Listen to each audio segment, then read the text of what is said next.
Oh, g'day guys.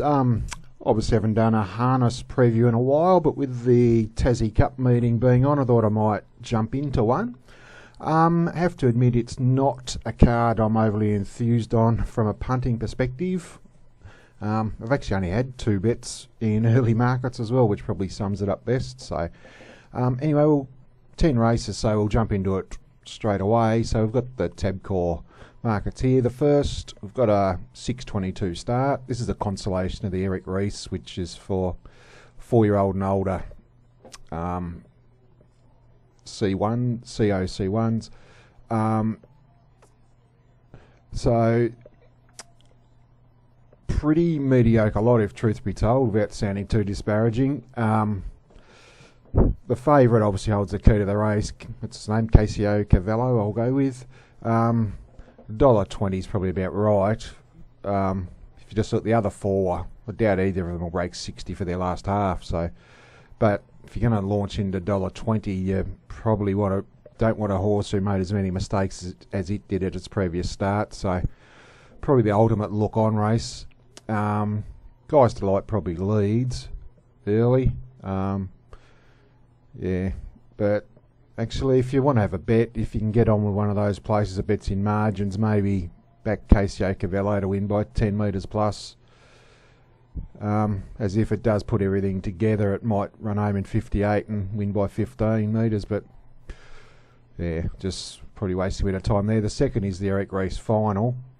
Pretty even lots. The first heat, Carpin Covalese and Shadow Ross drew identical barriers, and there was a nose between them, and hard to sort of differentiate between them again. I actually backed Carpin Covalese last week. She was first up, had a chance, but it's an ideal run. If Shadow Ross probably will cop a bit more pressure this time round, but still I can't jump in at this price again. Arthur Elliott was dominant in the other heat, which probably looked a bit weaker on paper.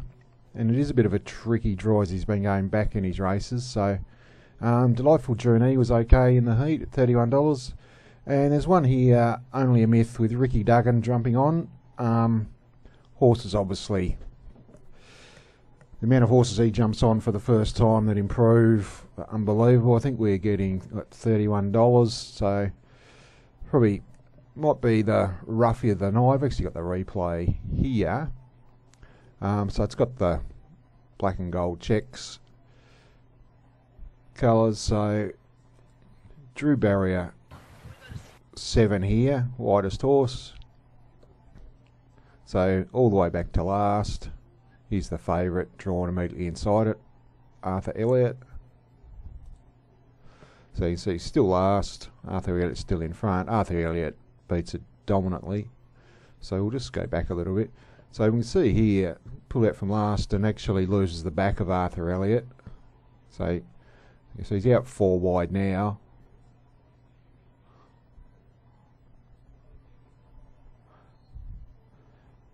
Better. It's good trailing draw tonight. Obviously, it's hard to see him probably winning, but definitely a good place hope. You can see sort of loses his bearings a bit on the turn. Now held the back of Arthur Elliott, probably gets 3 or 4 metres closer, and still finds the line very well. So I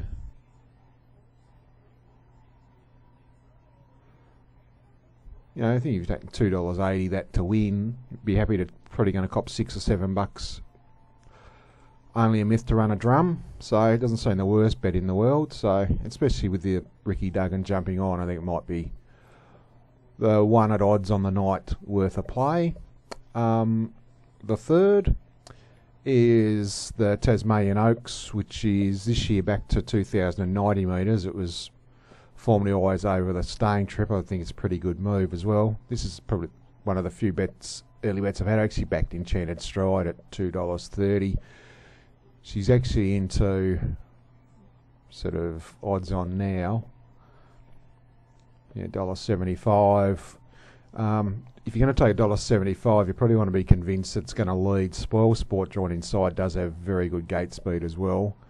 If Spoil Sport handed up, it'd probably be a very good place bet, but I'm not entirely sure what the tactics will be. even with Death Seat's Enchanted Stride, like she ran third in the 3-year-old fillies Breeders' Crown final, beaten about 2.5, 3 metres behind Princess Tiffany and Kualoa. Obviously the best going around in Australasia. Obviously our fillies aren't up to that level, so if she leads it should be money for Jam. Delightful Jazz, just a filthy draw. There's not too much between them on ability, but could well finish 3 or 4 back the fence, or if it comes off and over 2090. Still hungover is probably the standout Tassie filly, but obviously the barrier makes it tough as well. So, yeah, happy to have Enchanted Stride on top, but yeah, just the current price, unless you're convinced she's going to lead, it's probably not worth the risk. The fourth is the George Johnson for the mares over the 25.79. Found this race very tough to work out. Local mares, I'm just not entirely sure. A lot of them are going at the top of their game at the moment. Like Ideal Bliss draws to get a good run, but she won. They staggered home in 33 at Devonport, but she's going to be in the right spot in the run. Resurgent Dream's probably going best of all, but bit of gate speed inside. It's a tricky draw. I'm going to have to work over the long trip. Call of Julie's a good stayer, but she's been down on her best form a little bit, but this is definitely the easiest race she's struck in a while. And the big query is Western Debt from Adam Kelly stable. Like, she won a C1 at Mildura last time, and here she is into an open grade mares race as favourite. I just think I've still got her on top. I just think she's going to get a very soft lead, and that will sort of enable her to. Now, I've had something looking her in the eye early, then obviously might be a huge risk late in the race, but I just think over, from barrier 1, she gets soft lead, but I can't back a horse coming off a C1 win as favourite in an open grade race, but yeah, it's just where we're at. The 5th is actually the big one of the night. Back to stand start this year, which obviously I'd been advocating for a while, and I think congrats to the decision makers, because I think the decision's actually been well vindicated by the race. Obviously the market probably tells it best. We're $3.50, $2.90 now Sicario. Like, he was pretty silly odds early. I've actually got his New Zealand form here. Like it was probably like the 5th or 6th best 4-year-old in the Purdon Rasmussen barn, but that's no knock on him at all, because the other 4 or 5 in front of him are like 5 of the best 10 horses in Australasia. They're like Turn It Up. Who else we got? Ashley Locas. All You Need Is Faith. It's the Chase Auckland. Like those horses spank them. Like they're Miracle Mile class horses. So, and the other thing as well is, it's easy to look at his form and say, I was talking about in the George Johnson, Western Debt was a C1. Sicario's only a C4, taking on obviously much higher assessed horses, but he does have the record of fast run distance races in New Zealand, like pulled up in the Auckland Cup.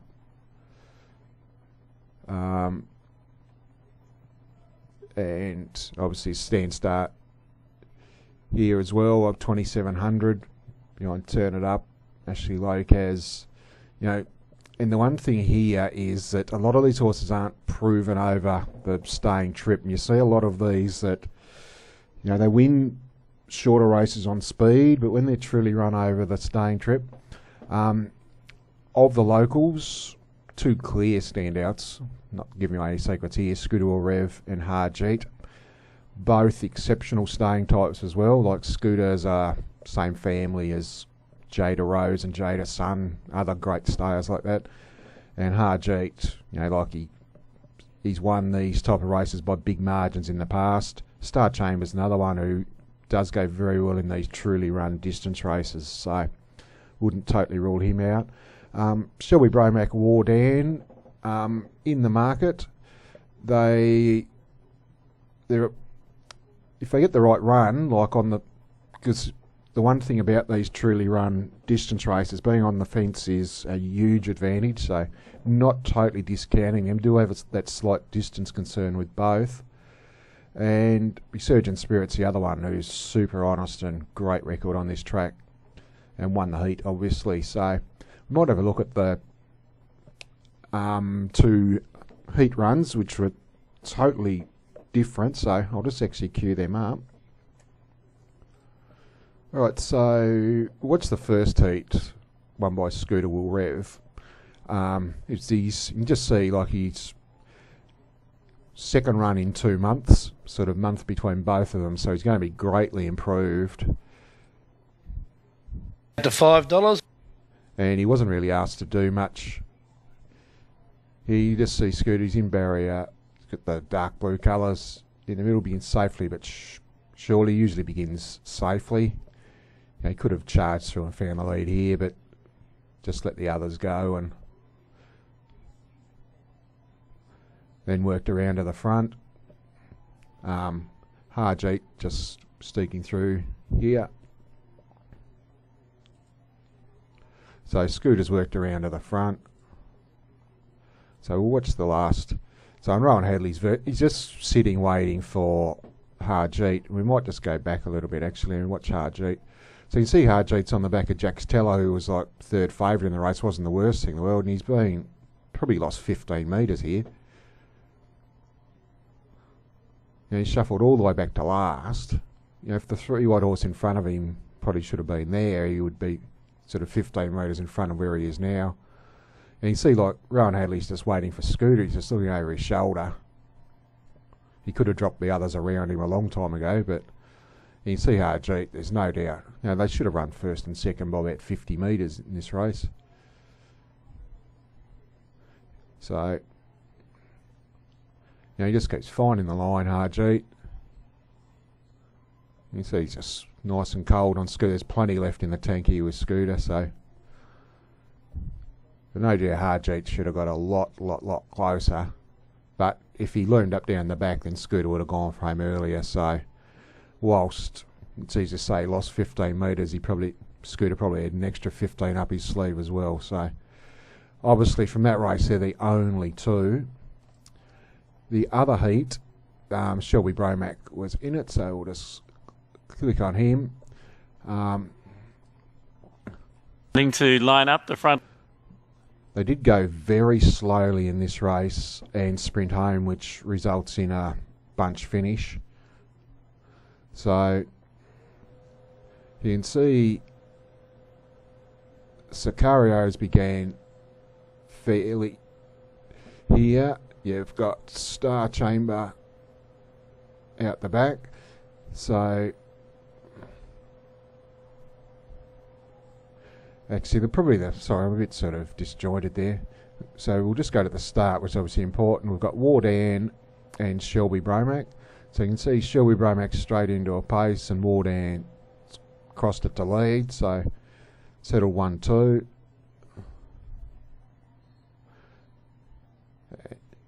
And so you can see here we've got the main players at the front of affairs. We've got Wardan in front, Sicario outside, Shelby Bromack leaders back, Resurgent Spirit and Star Chamber. They're on 1, 2, 3, 4, 5 with not much between them at all. As I said, they've dead set walked in the mid stages and dashed home in sort of 55.9, I think it was. So it's just one of these races whichever horse is in the right spot. So just put the hammer down.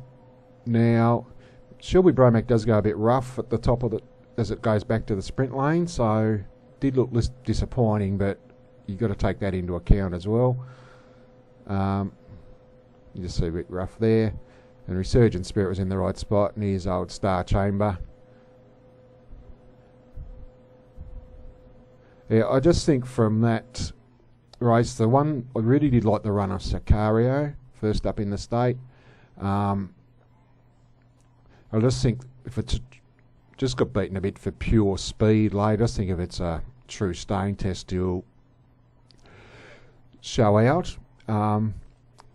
So forced to bet, I'm just not entirely sure on whichever horse is going to lead. Like Chief Destroyer does begin well. Obviously he'll be handing up to the first one outside.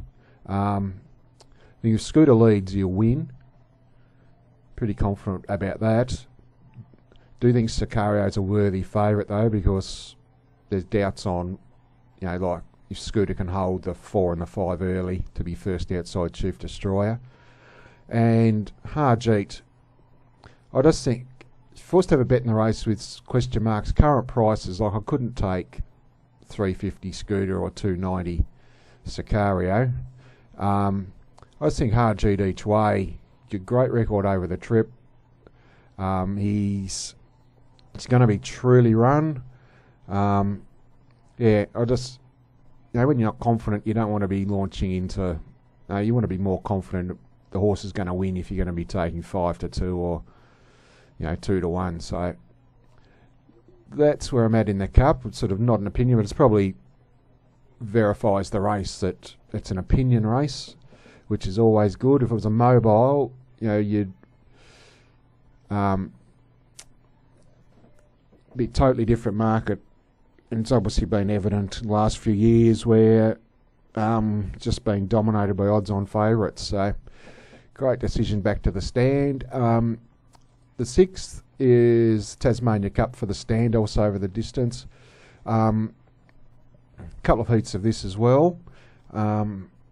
22 carat was a good winner.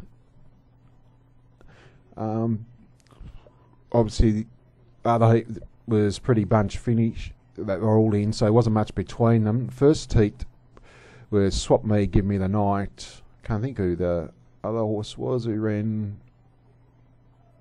Finn McKee. They were in first, second, third and cleared out from the rest. So I actually did like the run of Swap Me. It actually got bit of a slight war early to find the front, and then got taken on in the mid stages by horse over racing and only got nabbed in the last 100 metres. So this thing from barrier 1, you'll get better than $5. Probably at value. It's probably the one on the card I could have something on. But similar to the Tassie Cup, what I was mentioning, horses like our Jimmy Laredo Torpedo are probably going to be better suited because you'd imagine the speed's going to be on all the way. You've probably got 6 to 7 winning chances. Just another one of those, whichever horse lobs in the top horse, you'll know at the 4 or 500 who you want to be on. But it's even races, that's why you get sort of $3.50 the field. So, but happy to have something on Swap Me. Safe beginner. Heat run was a lot better than it looked on paper. So, and if you get 650, happy to have something on. The 7th. Oh, here we go. Slowly ticking over the trotters. Majestic SJ. Both wins since coming to Tassie have been very impressive. So, could I take even money a trotter off 20 metres? No. But you got to believe. If you believe what you see, deserving favourite and should win if brings its A game. So, won't spend too much time there. The Derby itself. Not too sure where the Tassie horses are at. There's not too much between them at all on ability. Max Delight's obviously comes off New South Wales Derby win. Will gift at the front. He'll run home 56. He just wins. Resurgent Storm, Coolwater Paddy looks, not much between them at all. And Away and Ride Yourself looks an improving type as well, and even Sutter Star's going to be in the right spot. So, probably go 2, 3, 4 in order, but no value. It's just one of those cards that's just worked out terribly. Secluded Beach, tough one pacer, should lead. Not going to be the prettiest watch in the world, but takes a lot of getting past. Full speed ahead's been a lot better than form looks in unsuitable races recently. I think it's start 10 though, which is always a bit of a worry. No Spring Secrets going as well as anything here, but tricky draw. All Style Sammy was good last week, kept coming to the line. Mr. Lennox, been a tad disappointing his last couple, but draws to get a great run. And a couple of old boys out the back, Riverboat Jasper Destrayus, but Secluded Bleach I've got on top, but it's going to be under the whip at the 600. And yeah, it's never like that at even money. And the last is pretty similar. You'd imagine Believing Forever finds a front and should be too good. He's the ones going well, but you know, it's hard to see him sort of, if Believing Forever leads, sort of giving him a start and a beating, but that's about where we're at there. So as I mentioned, not a card I'm overly enthused about, so said I don't like best betting odds on pops. Said like the only one I backed early was in the Oaks itself, but I couldn't tip in at $1.75. I think there's some evens about some other places. Enchanted Stride. The best value, just something on Swap Me and Race 6. And the bolter, so more the place than win, is race 2, number 9, Only a Myth, with R. Duggan jumping on. So, not, as I said, I generally hate sitting on the fence, but, you know, it does look a favourites night, and I'm not a favourites punter, so, and all of those favourites, I don't think there's any meat in the bone in any of their prices either at the moment, so I don't want to, no point, if you're going to sort of do this fairly, you don't want to be tipping people into bad prices just for the sake of having a bet. So, anyway guys, but the one thing I will say with conviction is that the Cup itself will be a very good spectacle. Be surprised there's not plenty of moves in the race. So it's $75,000, even field, so a lot of connections will be going in fancying their chances. So he said, like, Harjeet's the one I'll be on, but the other thing with him as well, if one of these, you can see there's a lot of dead wood in the field, and if any of them pull out 3 wide in front of him, he's dead, because they won't take him into the race. So so we'll wrap it up there anyway. Not the best preview I've ever done, but thought I'd pop something out there. So anyway guys, until next time, we'll wrap it up there. Thanks again. Cheers.